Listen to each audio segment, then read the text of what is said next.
kubarikiwa au baraka. Angalia Isaya 38 ule mstari wa kwanza hadi wa 6. Somee mtu mmoja. Nasoma kitabu cha Isaya ile sura ya 38 na ule mstari wa kwanza hadi wa 6. Neno la Mungu nasema, siku hizo Hezekia aliugua akawa katika hatari ya kufa, na Isaya nabii mwana wa Amozi akaenda kwa mfalme akamwambia, Bwana asema hivi, tengeneza mambo ya nyumba yako, maana utakufa wala hutapona. Mstari wa 2 nasema, basi Hezekia akajigeuza akaelekeza uso wake ukutani akamwomba Bwana akasema, Bwana, kumbuka haya na kusihi kwamba nimekwenda mbele zako katika kweli na kwa moyo mkamilifu na kutenda yaliyo mema machoni pako. Hezekia akalia sana sana. Mstari wa 4, neno la Mungu nasema, ikawa neno la Bwana likamjia Isaya kusema, enenda ukamwambie Hezekia, Bwana Mungu wa Daudi baba yako asema hivi, mimi nimeyasikia maombi yako, nimeyaona machozi yako. Tazama, nitaziongeza siku zako kiasi cha miaka 15. Mstari wa 6 unasema, nami nitakuokoa wewe na mji huu na mkono wa mfalme wa Ashuru, nami nitaulinda mji huu. Barikiwe. Nanisha uso wako, funika macho yako. Nikushukuru Baba uliye mwaminifu. Ni sasa yako tena tunapokuwa tumezunguka meza yako takatifu. Ni chakula cha kiroho, na ndiyo sababu tupo mbele zako. Tunatamani kuona kabisa kiendelea kuzilisha roho zetu, ili tupate nafasi ya kusimama katika kusudi la kimungu. Baba, asante. Endelea kusema pamoja nasi asubuhi ya leo kwa ajili ya watu wote wanaosikia sauti hii. Bwana, kama ushivyo, kaseme pamoja nasi.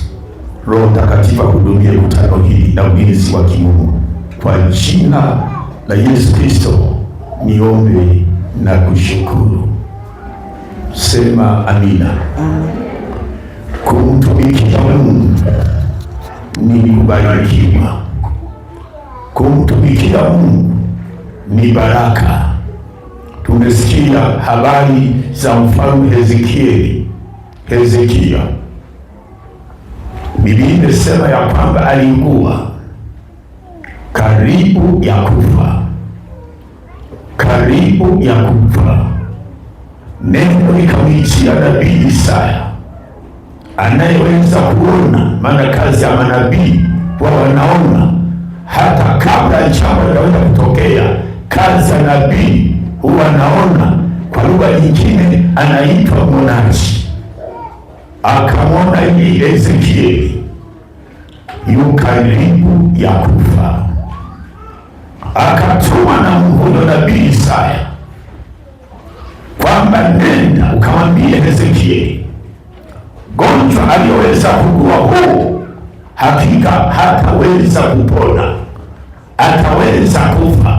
Hezekia baada ya kupata huo ujumbe, Biblia imesema ya kwamba akatoka kwenye kiti chake cha kifalme, akatazama ukuta, akalia sana sana, akaanza kumkumbusha, kumbuka Bwana niliyoenda mbele zako, niliyotumika mbele zako.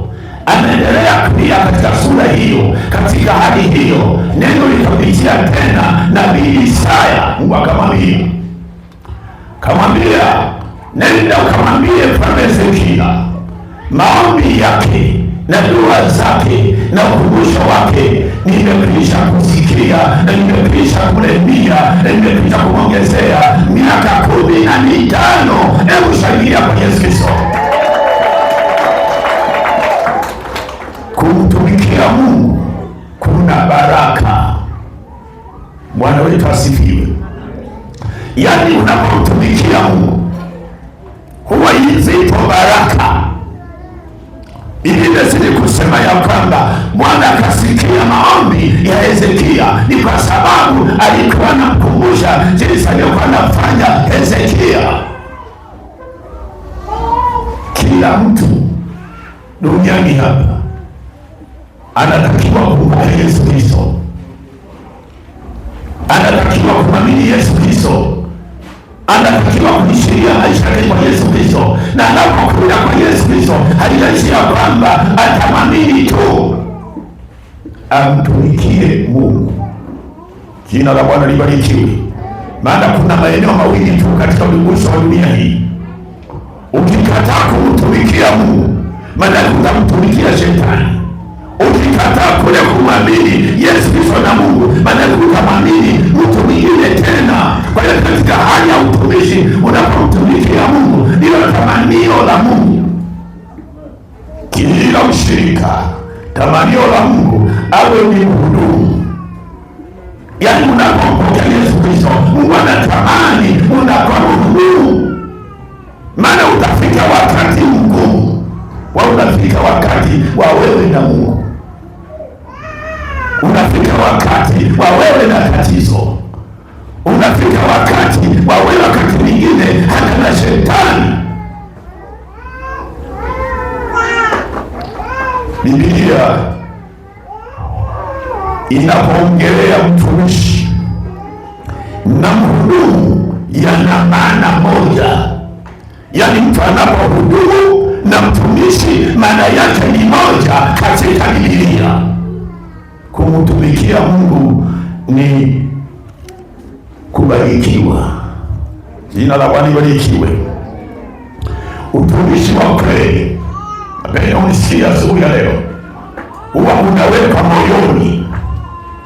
Na ndio sababu tunamwona Hezekia baada ya kujikuta amepambana jambo zito, alilia moyoni mwake, akakumbuka jinsi aliyokuwa anaifanya kazi ya Mungu, ikawa kwa sababu ya kumpelekea Mungu shida yake, na Mungu akasikia. Jina la Bwana libarikiwe. Haleluya.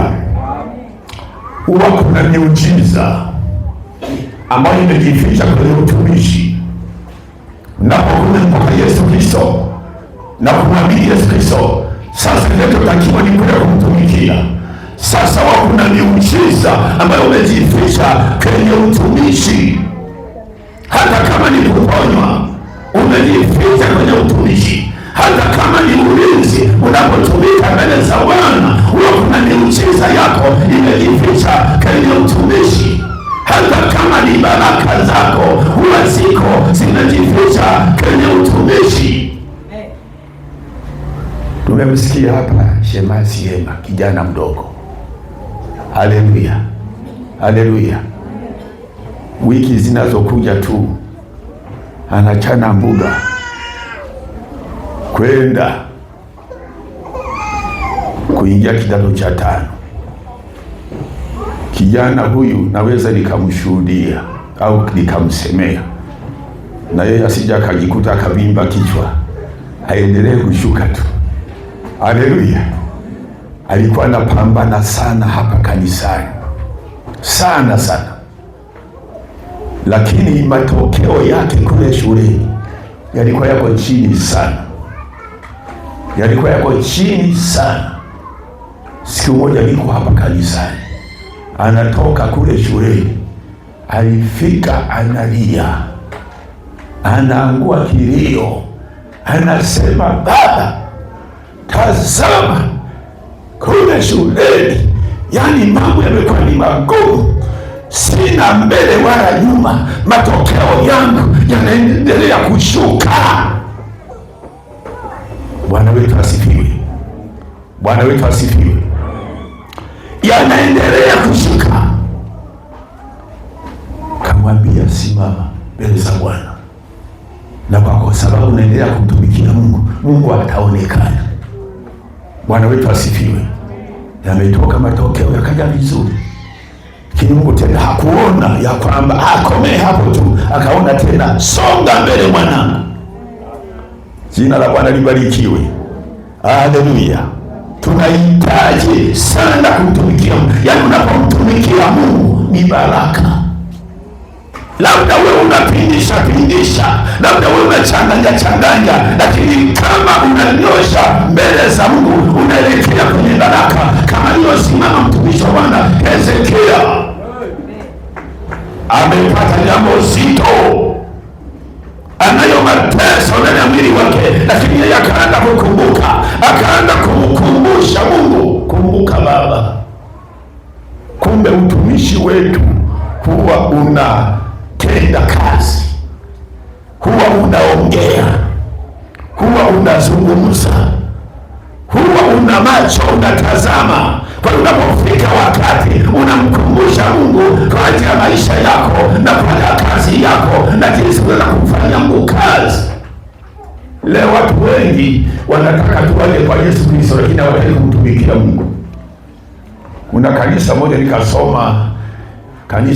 nikasoma kwenye kitabu kimoja. Ile kanisa kwenye mlango wakaandika hivi maneno haya: njoo uabudu lakini utumike. Njoo uabudu na utumike. Na Mungu siku zote anahitaji watu wamwabudu Mungu na kisha watumike. Miujiza yako na baraka zako na ushindi wako na ulinzi wako umejificha kwenye utumishi. Watoto wengi wa Mungu hawataki kutumika. Haleluya! Utumishi unapomtumikia Mungu huwa umebeba heshima. Hebu nisomee pale Mathayo 12:26 ule mstari moja. Naenda na muda, ndio naenda kumaliza sasa hivi. Nimekwambia nitatupeleka 10 au 15, naenda kumaliza sasa hivi. Mathayo 12:26. Neno la Mungu nasema katika ule mstari wa 26, na shetani akimtoa shetani amefitilika